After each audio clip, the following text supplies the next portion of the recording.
Det her, det er den nye Ford e-Transit. Og hvis du spørger os, så er det Danmarks bedste elektriske minibus til kørestolen.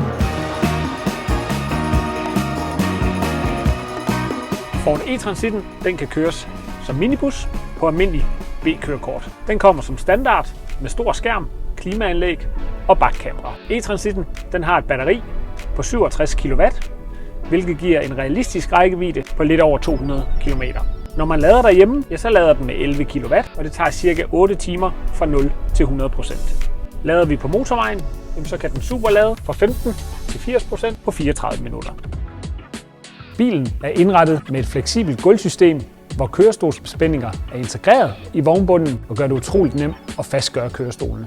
Når man er færdig med at spænde kørestolen fast, så træder man blot på den røde knap, og vi er klar til at køre. Samtlige sæder i bussen kan drejes ind til siden, så man aldrig nogensinde skal bruge kræfter og energi på at flytte stolene. I vognbunden er der integreret lys, som blinker, hvis en kørestol ikke er korrekt fastspændt. Bag bussen har vi installeret 220 volt, der både kan trække en støvsuger, når bussen skal gøres ren ude på parkeringspladsen, eller når der skal laves en rigtig god kop kaffe nede ved stranden. Ford e-Transit kommer med en app, der hedder Ford Pass, hvor man ud over batteriniveau og andre ting også kan tilføje afgangstider, så både batteri og kabinen er varm, når man skal bruge det. Til de kolde måneder har bussen installeret varmepumpe og ekstra varmeapparat i bagenden, så der ikke er passagerer, der skal fryse.